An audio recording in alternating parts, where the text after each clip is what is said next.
मेरा नाम विल है और ये कहानी 6-7 साल पहले की है। उस समय मैं हाई स्कूल में था और एक दिन मुझे अपने प्रोजेक्ट का काफ़ी सारा काम मिला हुआ था। तो लगभग मैं शाम से अपने प्रोजेक्ट को बनाने में लगा हुआ था अपना लैपटॉप पे।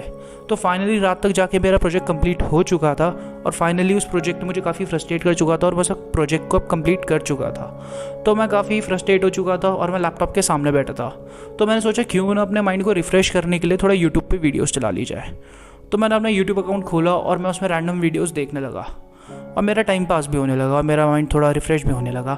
थोड़ी देर बाद मुझे रैंडमली एक डार्क वेब के ऊपर वीडियो रिकमेंड हुई। डार्क वेब के बारे में मैं पहले ही जानता था।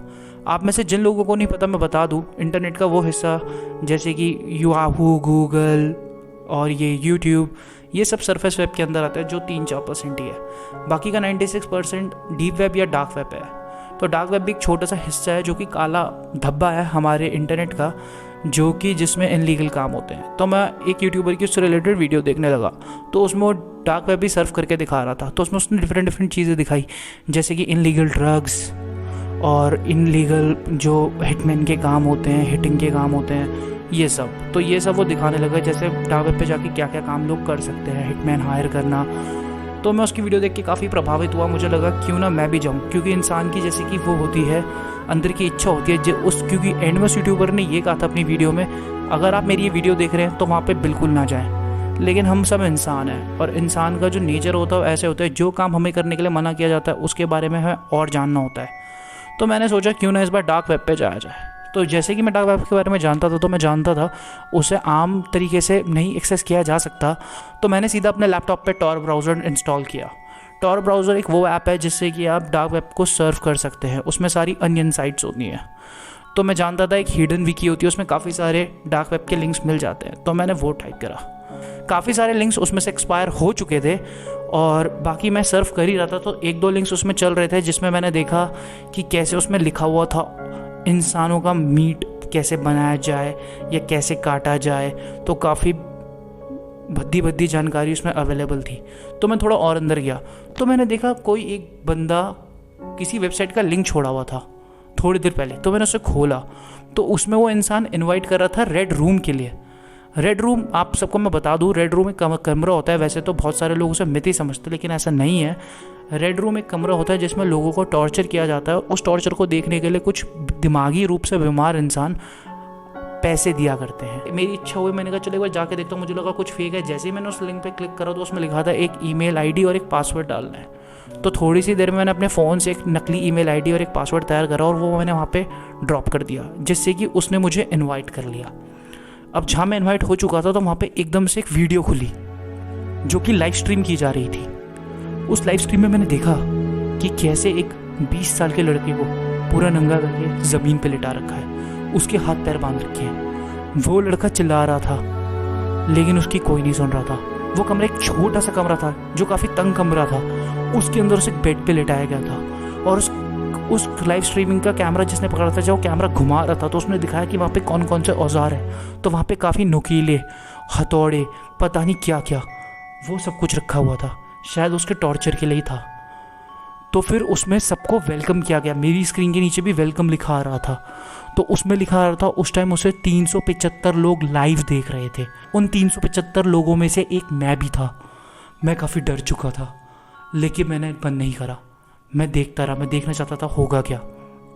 तो मैंने देखा उन्होंने पोलिंग करवाई कि कौन लोग चाहते हैं इसको बचाया जाए, कौन लोग चाहते हैं इसे मार दिया जाए, कौन लोग चाहते हैं इसके हाथ पैर काटे जाएं और कौन लोग चाहते हैं इसे धीरे धीरे करके टॉर्चर किया जाए। तो मैं उन लोगों में से था जिन्होंने उसे बचाने के लिए वोट किया था। पर पूरे 375 लोगों में से सिर्फ 10 से 11 लोगों ने उसे बचाने के लिए वोटिंग करी। बाकी सबकी वोटिंग अलग थी। सबसे ज़्यादा पोल हुआ था उसे धीरे धीरे करके टॉर्चर किया जाए। तो फिर एक लिंक और डिस्प्ले हुआ, उसमें लिखा आया कि अगर आप में से किसी को भी अपने हिसाब से टॉर्चर करवाना है तो इतने इतने पैसे बिटकॉइन के रूप में हमें दीजिए और हम इसे वैसे टॉर्चर करेंगे।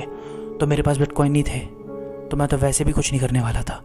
लेकिन मैंने देखा किसी इंसान ने एक मैसेज लिखा हुआ था, उसने वहाँ पे पैसे डाल चुका था कि धीरे धीरे वो ब्लेड उठाओ और इसके शरीर पे कट्स लगाने शुरू कर दो।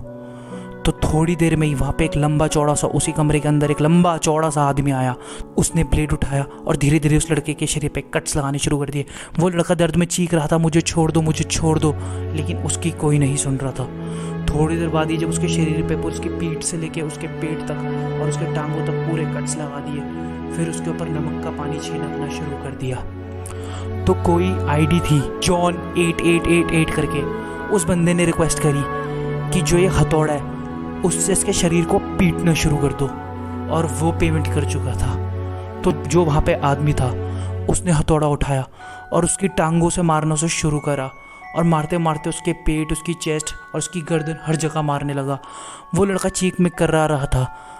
एकदम से हथौड़ा उसके सर पे लगा जिससे उसका भेजा बाहर आ गया। मैं उल्टी कर ही चुका था, मैं रो रहा था लेकिन मैं कुछ भी नहीं कर सकता था। लेकिन मुझे एक चीज़ की खुशी थी, मैं समझ चुका था लड़का मर चुका है, और मैं चाह भी रहा था क्योंकि उस लड़के को उस टाइम मैं नहीं बचा सकता था, और मैं नहीं चाहता था कि वो दर्द झेले। और वो लड़के के जब दिमाग पे, उसके सर पे हथौड़ा लगा, उसका दिमाग बाहर आ गया, तो वो लड़का ऑलरेडी मर चुका था। लेकिन लोग अभी भी बिल्डिंग कर रहे थे, कोई उसके हाथ काटने को कह रहा था, कोई उसके पैर। तो वो सब कुछ किया जा रहा था और मैं कायर इंसान की तरह बस देखा जा रहा था। थोड़ी देर बाद ही जब मैं अंदर ही अंदर रो रहा था, तो मैंने देखा जब उस लड़के को पूरा मार चुके थे, पूरा काट पीट चुके थे, फाड़ चुके थे, उसके बाद सीधा एक और पोलिंग शुरू हुई। अब आप लोग क्या चाहते हैं, ऐसे ही अगला किसके साथ किया जाए? तो एकदम से डिस्प्ले पे 10 लोग डिस्प्ले होने लगे, और सीधा जो मेरे लैपटॉप का कैमरा वो भी खुलने लगा।